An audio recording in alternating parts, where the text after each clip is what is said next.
Equipment manufacturer in Yorkton, Saskatchewan has decided to construct a grain bin using galvanized steel. Have you guys seen grain bins before? Yep. They're huge. Okay. If you go to page 72 in your book, you can see a picture of said grain bin. You guys ever stood inside one and been like, yodel, yoo-hoo? No yodelers. I didn't have, but I've been inside one. Okay. All right. So, farm equipment manufacturer wants to build a grain bin. The total height of the grain bin is 25 feet, while the height of the cylindrical portion of the bin is only 21 feet. The bin has a conical roof with a diameter of 19 feet. How much galvanized steel is needed to construct this bin if we don't consider any overlap from the roof? Give your answer to the nearest hundredth of a square foot. So I'm just going to redraw what's already in your textbook. I encourage you to do the same because drawing pictures helps. So it's got a cylindrical bottom. It's a little more squarish than that. The bottom and the width is pretty close to being the same. And it's got a cone for a roof. Yeah.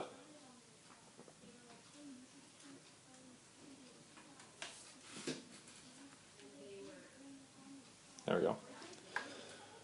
Best drawing ever.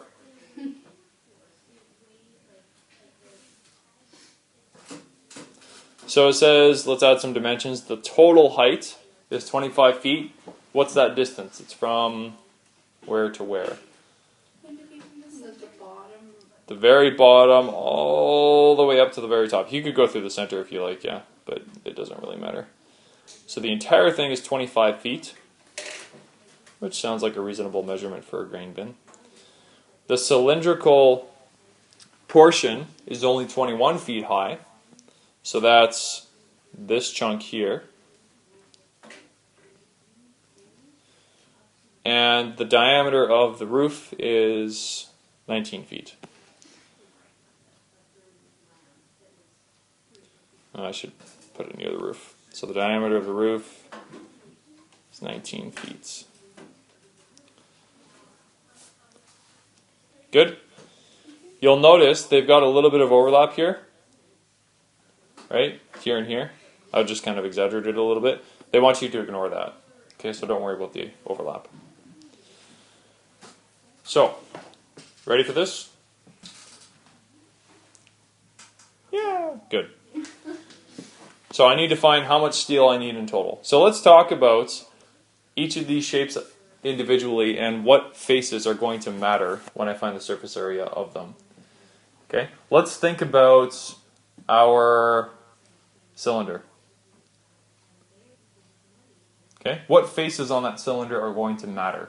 The side or The distance radius. around. The side, the distance around, right? That's what's that face called again? The Lateral face. And then the bottom part of the circle. When you were the triangle thing, and Yeah, what about the top circle or the bottom circle? Do those matter? one of them does. the top and bottom. How does the grain get into the bin? It gets in through a hole on the side. Gets in through a hole on the top.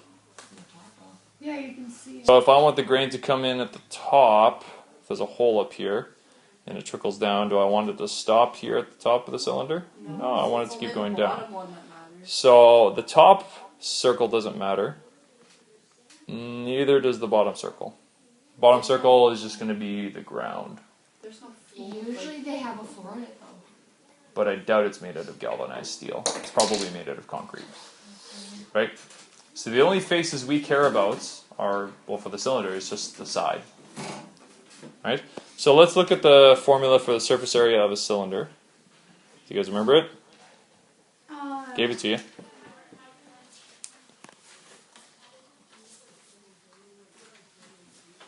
Two pi r squared plus 2 pi r h. So let's talk about this formula. 2 pi r squared. What does that find the area of? The circle. The circles, right? 2 pi r squared is 2 circles. So for this problem, We need to get rid of I am going to ignore that portion of the formula. Okay? It's irrelevant. What about the other part? What's this guy here? Find the surface area of. The height. What's that face called? Um. This one here on the side. What's that face called? Starts with an L. Said it twice now. Lateral. Oh. I've said it twice. Lateral face. Okay? Or the side. So that's the only portion that we care about. Okay? 2 pi RH. So let's find that. 2 pi, what's R? The 9.5. 9.5, right? Half of 19. And the height is 25 feet. 21. 21. The height of the cylinder, Oh. right? Okay, so what does that come out to? I got 1,253.49, blah, blah, blah. Okay, I need 2 more people to confirm that, please.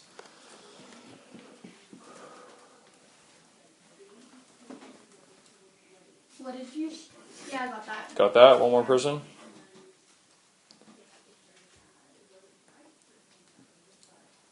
Yeah. Good.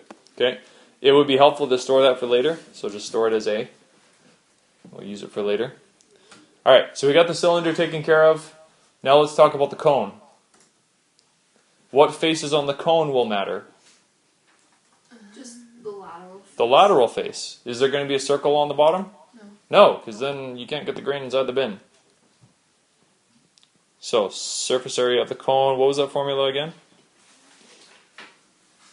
Grab it quick. Pi r squared plus pi r s, but we don't really need pi r squared because that's Good. a circle. Yeah, the pi r squared is for the circle, but I don't care about that because it's not relevant to my problem. So I just want pi rs. Good? So, do I have all those components? Do I have the radius? Yeah. Yeah, just half of 19. Do I have the slant height? It's the difference between 25 and 21. Nope. Isn't it? Slant height. Oh. Oh. No. I can figure out the height of the cone. What's the height of the cone? That's pretty easy. 25 minus 21, that's 4 feet. Or you can visualize it going like this. This is 4 feet. But I need this distance. How do I find that distance? Pythagorean theorem. Pythagoras. What is he doing here? This is surface area, Pythagoras, not triangles. Technically, it is a triangle. Okay. Not technically. Well, let's focus on this triangle. The height of that triangle is 4 feet. Just looking at this portion right here, right? This is the triangle I'm looking at. Okay? So the height is 4 feet. What's the bottom? 9.5. 9.5. Okay? And this guy, I don't know.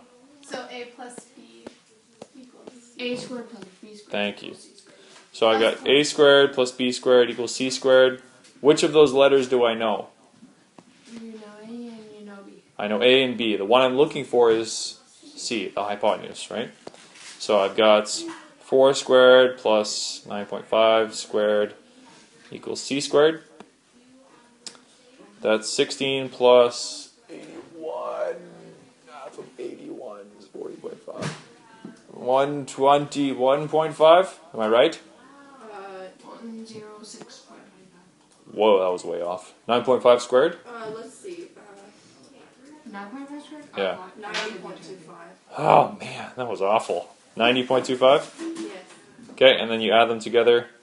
Are you sure? And then it's 106.25. 9.5 squared. Okay, fine. Whatever. And what does it equal? 106.25? Yeah. And how do I find C? Divided by the square. You square root it? You square root it, right? To undo the squaring, you got to square root. So C is how much? 10.3. 10.3, blah, blah, blah. Store that as B, because we need the exact value. That is the slant height, right? It's about 10.3-ish. Okay, now we've got the slant height. Now we can actually find the surface area. So surface area equals, help me out here, pi times what? 10.3. No, 9.5. Good. Times, Isn't it squared? no squared. Times 10.3. Yeah, times 10.3, or you can put b, right? Whatever you stored it as. What does that equal? 307.636567. I got 307.404. Did you round? You have to do Did you round brackets. something? You have to do brackets. Did you round the 10.3? Did I round it? No. Yes. I put a B. Interesting. Okay, do that calculation one more time. No, I just did 10.3. Oh, you guys rounded. Don't round until the end. So what'd you get, Kendall? I got 307.63655. Yeah, now I got what she Okay, good. We can store that as C. Okay, we can keep that for later. Can I find the total surface area now? Do I have enough information? So we just round to 6.3 or We don't round yet, we're not done. I stored it as C. now we just have to add the surface areas. Yeah, right? So what numbers am I adding? 10.30776.406 plus. Nope. What? What was the surface area of the cylinder? 12.53. Oh yeah, that one. Not 12 point. 1253. Yeah. So I'm adding that number and 307. yeah, so I stored it as A and C. Whatever you stored it as, doesn't matter. But what do I get when I add them all together? Surface area total is how much? 1,561.132092. They want to the nearest hundredth of a square foot, so how many decimal places is that? 2. 2. Okay, so round to 2 decimal places for me. 1 3. Square feet.